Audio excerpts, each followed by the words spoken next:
Je m'appelle Elena Grave. J'ai 30 ans maintenant. Je vis dans le Maryland et je travaille comme avocate spécialisée en droit de la famille.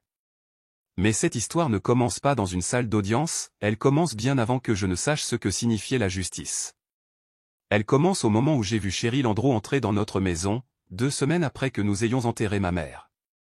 Ce jour-là, mon père m'a regardé droit dans les yeux et a dit, « Si sa présence ici te pose un problème, tu peux t'en aller. » Puis il a fait quelque chose que je n'oublierai jamais, il a tenu la porte d'entrée ouverte et a attendu. J'avais 16 ans. Je n'avais pas de valise.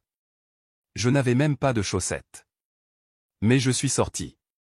La pluie venait de commencer à tomber.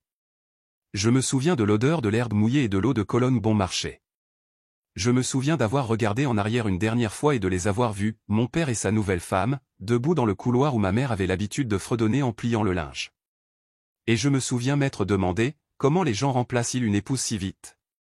Comment remplace-t-on une mère avant même que les fleurs sur sa tombe aient eu le temps de se faner? Il m'a fallu des années pour revenir, mais quand je l'ai fait, je n'étais pas seul. Et je ne suis pas revenu pour tourner la page. Je ne suis pas revenu pour pardonner à qui que ce soit.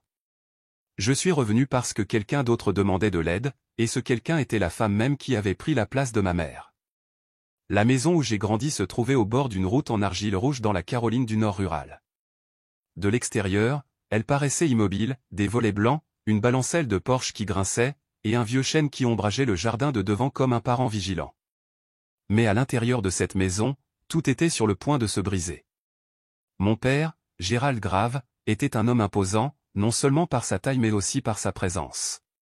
C'était un ancien mécanicien de l'armée, réformé prématurément pour des raisons que personne ne disait jamais à voix haute. Il se déplaçait comme si l'air de la pièce lui appartenait, et quand il était en colère, même les meubles semblaient s'écarter. Ma mère, Mara, avait été professeure de musique. Quand j'étais petite, je regardais ses mains danser sur le piano. Avant mes 6 ans, le piano avait disparu, vendu pour couvrir des factures. Ses mains sont devenues silencieuses après ça, sauf quand elles se tendaient vers moi. La première fois qu'il m'a frappé, j'avais renversé du lait au dîner. Une erreur stupide. Je n'avais que 6 ans. Le verre a basculé et a trempé la nappe que ma mère venait de repasser. Il m'a dévisagé comme si j'avais blasphémé à l'église. « Tu te crois chez toi » a-t-il dit, puis la gifle est partie. Je ne me souviens pas de la douleur, juste du son, l'assiette tombant de la table dans un bruit sec, la chaise de ma mère raclant le sol en reculant, puis sa voix, tremblante. Ce n'est qu'une enfant, Gérald. Il l'a repoussée. Elle a heurté le mur derrière le réfrigérateur. Elle n'a pas pleuré. Elle m'a seulement regardé. Cette nuit-là, elle s'est assise à côté de moi dans mon lit, tamponnant ma joue avec un gant de toilette froid. Sa voix était basse quand elle l'a dit. « Elena, parfois les gens qui sont censés te protéger ne savent pas comment faire. » Elle ne cherchait pas d'excuses. Elle me prévenait. À partir de cette nuit, j'ai su que ce n'était pas une maison où il y avait des accidents. C'était une maison où les choses se répétaient, et les schémas ne se corrigent pas d'eux-mêmes. Quand ma sœur, Lassie, est née, j'avais 8 ans. Elle est venue au monde avec des doigts doux, un cri aigu et clair, et un sourire qui semblait redonner son souffle à ma mère. Mais quelque chose d'autre a changé aussi. Mon père, cet homme qui jetait les assiettes quand je toussais trop fort, il a changé. Pas complètement, mais avec Lassie, il était doux. Il l'appelait « ma petite lumière ». Il la tenait comme si elle était faite de verre. Il n'élevait jamais la voix, ne la grondait jamais. Pas une seule fois. Et pendant un temps, j'en ai été reconnaissante. Je me disais, bien, au moins il ne la détruira pas comme il a détruit maman ou moi. Mais au fil des mois, j'ai commencé à disparaître. Ça a commencé par de petites choses. Si Lassie pleurait et que j'étais dans la pièce, il me regardait en premier. Si quelque chose se cassait, c'était moi qui aurais dû surveiller. Un soir, j'ai accidentellement fait tomber sa girafe en peluche. Elle a heurté le sol, faisant à peine un bruit. Elle ne l'a même pas remarqué. Mais lui, si. Il m'a giflé si fort que j'ai trébuché dans le couloir. Fais encore pleurer ta sœur et tu le regretteras. Cette nuit-là, je suis resté assise dans le coin de ma chambre, tenant la girafe. Je n'étais pas en colère contre Lassie, ce n'était qu'un bébé. Mais je me souviens avoir pensé, qu'est-ce qu'elle a eu que je n'ai pas eu? Qu'est-ce que j'ai fait de mal pour être celle qu'il ne pouvait pas aimer? Ma mère m'a trouvée là, assise dans le noir. Elle n'a pas demandé ce qui s'était passé. Elle m'a juste prise dans ses bras et a murmuré, « Je vous aime toutes les deux. » Mais je sais que ce n'est pas toujours ce que l'on ressent. Ce n'était pas le cas. Et plus je vieillissais, plus j'avais l'impression d'être simplement celle qu'ils avaient eue avant de réussir. À l'âge de 14 ans, ma mère s'effaçait. Pas physiquement, elle préparait toujours le dîner, emballait toujours les déjeuners de la scie pour l'école avec un post-it en forme de sourire. Mais son esprit, lui, ça me nuisait. Elle a cessé de fredonner, de porter des boucles d'oreilles, de s'asseoir sous le chêne avec moi le soir. Je rentrais de l'école et je la trouvais assise à la table de la cuisine, fixant son thé froid comme si celui-ci pouvait enfin lui dire quelque chose de réconfortant. « Maman » demandai-je. Elle clignait des yeux, forçait un sourire. « Je vais bien, Elena. » Juste fatiguée. Mais elle était toujours fatiguée. Et quand on vit dans une maison comme celle-là, fatigué peut signifier quelque chose de pire. Les disputes entre mes parents devenaient plus fortes, plus vives. Ils ne se disputaient plus à propos d'argent. Ils se disputaient à propos de quelqu'un d'autre, un nom que je n'ai pas reconnu au début, Cheryl. « Tu crois que je ne sais pas » a crié ma mère un soir. « Tu crois que je ne t'entends pas chuchoter sur le porche comme un adolescent ?» Mon père n'a pas nié. Il a juste levé les yeux au ciel et est allé se chercher un autre verre. C'était la première fois que je voyais ma mère frapper le mur. Ses phalanges, meurtries le lendemain matin, étaient cachées sous un torchon. Plus tard cette semaine-là, j'ai trouvé une brochure pliée dans son tiroir. Elle provenait d'un refuge local. Sur la couverture, violence conjugale, reconnaître les signes.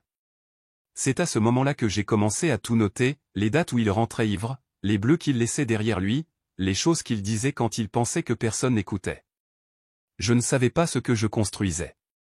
Peut-être que je pensais que si je gardais la vérité en lieu sûr, je pourrais lui donner de l'importance un jour. Mais même alors, je commençais à me demander si ce n'était pas déjà trop tard. Parce que le regard dans les yeux de ma mère n'était plus de la peur. C'était de la capitulation. Et la capitulation, dans une maison comme la nôtre, ne signifie pas toujours abandonner. Parfois, cela signifie disparaître avant que quelqu'un d'autre ne vous enlève ce choix. C'est arrivé un mardi. En octobre. Temps couvert. Le genre de jour où rien ne semble solide sous vos pieds. J'étais en retard en rentrant de l'école, resté à la bibliothèque pour finir une dissertation. La maison était silencieuse quand je suis entré. Pas de télévision, pas de bruit de casserole, pas de la scie chantant pour ses poupées. Juste mon père sur le canapé, fixant le mur, une bouteille vide sur le tapis. Il m'a regardé comme si je dérangeais quelque chose. « Ta mère est tombée dans les escaliers » a-t-il dit d'un ton neutre. « Elle est à l'hôpital. » C'était tout. Pas « elle est blessée », pas « il faut qu'on y aille ». Juste un titre, sec, froid. Quoi? Comment? Ai-je demandé en m'avançant. Son visage s'est durci. Elle est tombée, a-t-il lancé sèchement en se levant. C'est tout. Ne commence pas, il m'a bousculé en passant et a attrapé son manteau. J'ai besoin de plus de whisky. J'ai couru. Sans même prendre mon sac, j'ai juste couru les 5 pâtés de maison jusqu'aux urgences.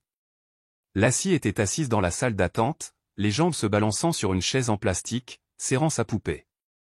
Ses yeux étaient rouges. Quand elle m'a vu, elle a fondu en larmes.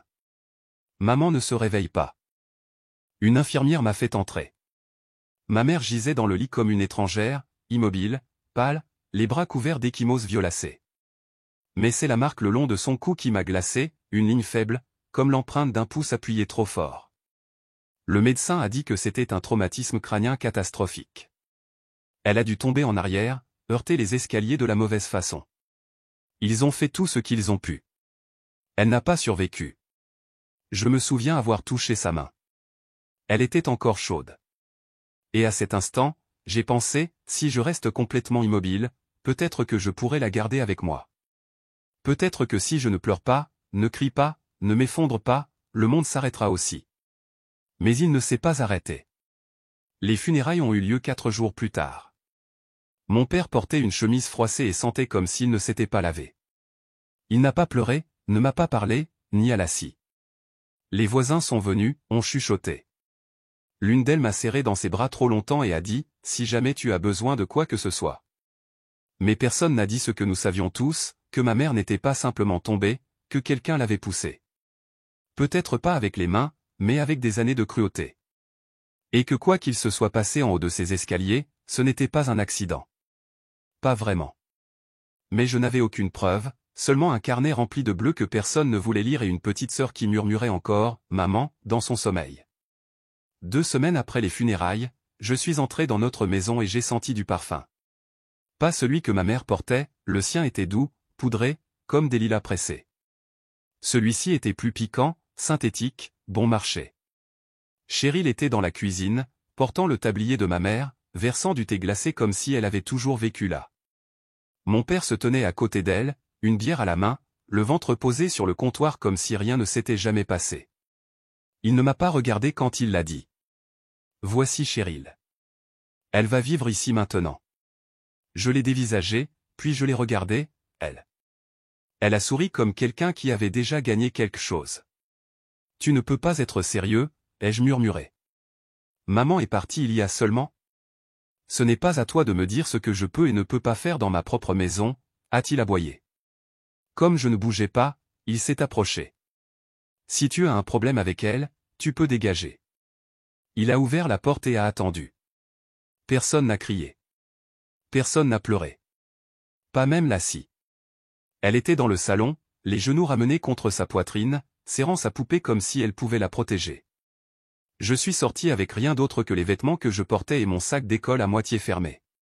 Pas de veste, pas de brosse à dents, pas de plan. Juste le vent et ce parfum qui s'accrochait à mes poumons. Je n'ai pas regardé en arrière avant d'atteindre le trottoir, et même alors, la seule chose que j'ai vue, c'est la lumière du porche s'allumer, comme si je n'avais jamais fait partie de cette maison.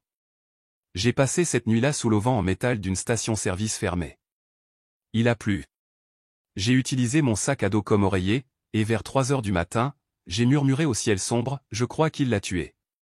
Personne n'a répondu, mais je ne m'attendais pas à ce que quelqu'un le fasse, parce qu'à ce moment-là, je le savais déjà, dans cette maison, certaines personnes étaient remplaçables, et d'autres étaient simplement dans le chemin. J'ai passé la nuit sur un banc de parc près de l'épicerie où je mettais les pommes en sachet après l'école. Ma veste était toujours accrochée au porte-manteau près de la porte par laquelle on m'avait chassé. Je n'ai pas beaucoup dormi, j'ai juste fixé le ciel et attendu le matin comme s'il me devait quelque chose. À l'aube, mes dents claquaient et le nœud dans mon estomac s'était transformé en nausée, alors j'ai fait la seule chose que je pouvais imaginer. J'ai marché jusqu'à la maison de Tommy Sanders, mon meilleur ami depuis la 3e année. Sa mère, Madame Sanders, a ouvert la porte. Ses yeux se sont écarquillés en me voyant, trempée, silencieuse, 16 ans. Elle n'a pas posé de questions. Elle m'a fait entrer, m'a donné des vêtements secs du panier à linge, et une assiette d'œufs que je n'ai pas pu manger. Plus tard, quand je lui ai enfin tout raconté la mort de ma mère, les bleus, la femme dans la cuisine, elle a simplement écouté. Elle n'a pas halté, n'a pas dit, tu es sûr? Elle a dit, as-tu de la famille? J'ai pensé à tante Ruth, la sœur cadette de ma mère. Elle ne se parlait pas souvent depuis que Ruth avait déménagé dans le Maryland, mais je me souvenais de la façon dont elle avait pleuré aux funérailles, de la façon dont elle avait regardé mon père comme si elle voyait à travers lui. Madame Sanders m'a tendu le téléphone. Ruth a répondu à la 2e sonnerie. Elena, sa voix s'est brisée avant même que j'aie dit un mot. Je lui ai tout raconté. Quand j'ai fini, elle n'a pas dit « Oh, ma chérie » ou « Laisse-moi réfléchir ». Elle a dit « Je viens te chercher ». 3 heures plus tard, elle s'est garée dans l'allée des Sanders dans une Subaru argentée avec des autocollants qui se décollaient et des traces de larmes sur les joues. Elle a ouvert la porte passager mais ne m'a pas pressé. Quand je suis monté, elle a pris ma main. « On va trouver une solution », a-t-elle dit. « Et nous récupérons la scie. Je te le promets. » Pour la première fois depuis des jours, je me suis permis d'expirer parce que quelqu'un, une seule personne, avait dit ce dont j'essayais de ne pas avoir besoin, tu n'es pas seul. Il m'a fallu près d'un mois pour y retourner, non pas parce que je ne le voulais pas, mais parce que j'avais besoin d'un plan et de quelqu'un à mes côtés. Ce quelqu'un était Tom, le mari de tante Ruth. C'était un pompier à la retraite avec une voix douce et de larges épaules, le genre d'homme qui n'avait pas besoin d'élever la voix pour se faire entendre. Quand je lui ai raconté ce qui s'était passé, ce qui se passait encore, il n'a pas hésité. « On la sortira de là », a-t-il dit. Et s'il pose encore la main sur toi, il aura affaire à moi. Nous y sommes allés un samedi, sous un ciel couvert, tout comme le jour de la mort de ma mère. Ma poitrine était vide, comme si mon cœur avait oublié comment rester à l'intérieur de moi. Nous nous sommes garés à un pâté de maison de la maison. Tom a posé une main sur mon épaule. Si quoi que ce soit semble anormal, on part. Compris. J'ai hoché la tête, bien que chaque partie de moi était déjà attirée vers cette porte d'entrée. La maison paraissait plus petite que dans mes souvenirs, jardin en friche, volets affaissés. Ce même chêne de vent, ses branches s'étirant toujours comme des bras qui m'avaient autrefois tenu. J'ai frappé. Cheryl a ouvert la porte. Son sourire a disparu. « Qu'est-ce que tu fais ici ? » Je suis venu pour la scie. Elle a ri. Elle ne va nulle part. Puis Gérald est apparu derrière elle, une bouteille à la main. Il avait l'air pire qu'avant, plus gris, plus mince, mais ses yeux contenaient toujours le même vieux venin. « C'est ma maison », a-t-il baragouiné. « Tu n'as pas d'exigence à formuler. » Tom s'est avancé, calme, imperturbable.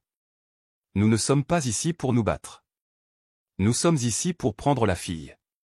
C'est tout. » Je les ai bousculés et j'ai trouvé la scie dans sa chambre, assise au bord de son lit, serrant la même poupée que maman avait cousue des années auparavant.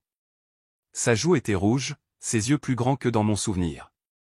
Quand elle m'a vu, elle a couru. « Tu es revenu ?» a-t-elle murmuré contre ma chemise. « Bien sûr que je suis revenu, » ai-je dit. « Et je ne pars pas sans toi. » Nous nous sommes retournés pour partir, mais Cheryl bloquait le couloir. « Elle ment » a-t-elle aboyé. Cette gamine s'est fait ce bleu toute seule. Elle est comme sa folle de mère. Avant que je puisse parler, Lassie l'a dit pour moi, « Tu m'as frappé. Tu m'as frappé quand papa ne regardait pas, c'était tout ce dont nous avions besoin. » Tom s'est avancé, et pour la première fois de ma vie, j'ai vu mon père reculer d'un pas. Nous sommes sortis par la porte d'entrée. Pas de cris, pas de bousculade, juste le silence. Et alors que la porte se refermait derrière nous, j'ai levé les yeux vers le chêne. Il n'avait pas changé, mais moi, si. Nous ne sommes pas retournés en Caroline du Nord. Ni pour les vacances, ni pour les anniversaires, pas même lorsque la maison a été mise en vente un an plus tard. Tante Ruth nous a inscrites, Lassie et moi, dans une petite école publique près d'Annapolis. Tom a aménagé le grenier pour que nous ayons chacune un petit espace à nous. Ce n'était pas luxueux, mais c'était calme, et pour la première fois depuis des années, j'ai dormi sans me préparer à entendre des bruits de pas dans le couloir. Lassie a recommencé à rire. Elle s'est fait des amis, a rejoint le club d'art, et chaque soir avant de se coucher, elle dessinait quelque chose de nouveau, un arbre, une étoile, notre mère dans une robe bleue. Je ne savais pas ce que je voulais, pas au début. Je savais juste que je voulais compter.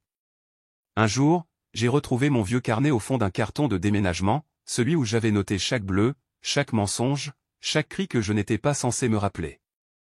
Je l'ai lu du début à la fin, puis j'en ai ouvert un nouveau.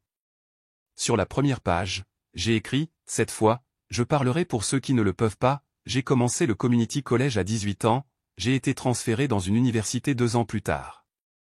À 24 ans, je postulais en faculté de droit avec une dissertation intitulée « L'affaire dont personne n'a voulu ». Je n'ai pas écrit sur mon père. Je n'ai pas cité de nom. Mais j'ai dit la vérité. Et la vérité était la suivante, je n'étais pas forte à cause de ce qu'il m'avait fait. J'étais forte parce que quelqu'un, une seule personne, m'avait considéré comme digne d'être sauvé, et je voulais devenir cette personne pour quelqu'un d'autre. J'avais 28 ans quand le nom est apparu sur mon bureau, Samantha Mseke, demandant une ordonnance de protection d'urgence, alléguant des abus physiques et verbaux répétés de la part de son mari, Thomas Caldwell. Je me suis figé. Tom Caldwell, mon père. Le dossier était mince mais lourd, photos, rapports médicaux, dépositions écrites, tout ce que ma mère n'avait jamais eu. J'ai apporté le dossier à mon superviseur. « Monsieur », ai-je dit, la voix stable, « je dois déclarer un conflit d'intérêts. Cet homme est mon père biologique. » Il m'a fixé une longue seconde. « Vous voulez donc que je réattribue le dossier ? » J'ai pensé à Lassie. J'ai pensé à maman. J'ai pensé aux yeux vides de Samantha sur la photo d'admission. « Non », ai-je dit. J'aimerais rester sur le dossier. Nous nous sommes rencontrés dans une petite salle de conférence. Samantha est entrée, les épaules tendues, la main enveloppée dans de la gaze. Elle a sursauté quand la porte a cliqué derrière elle. Je me suis levé, j'ai tendu la main. Helena Caldwell, ai-je dit. Stagiaire en droit. Vous êtes en sécurité ici. Elle m'a regardé, et dans ses yeux, j'ai vu cette même question que maman portait autrefois, est-ce que quelqu'un va me croire? J'ai vécu avec lui aussi, ai-je ajouté doucement. Pas comme une arme, juste comme un pont. Samantha a cligné des yeux, rapidement, puis a hoché la tête. D'accord, a-t-elle dit. D'accord. L'affaire n'a pas été facile. Il a tout nié, a prétendu qu'elle se blessait elle-même, qu'elle inventait les menaces. Mais cette fois, il y avait des documents, des témoins, des rapports de police.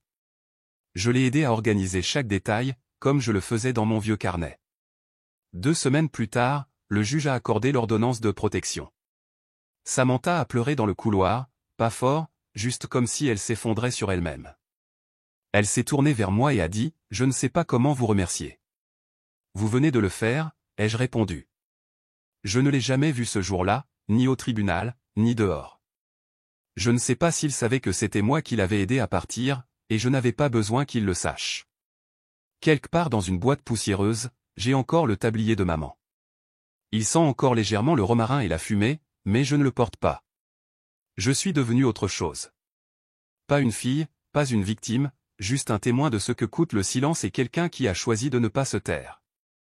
Si vous n'avez jamais trouvé votre force qu'après être parti, vous n'avez pas besoin de raconter toute l'histoire. Laissez simplement un mot que votre mère n'a jamais entendu.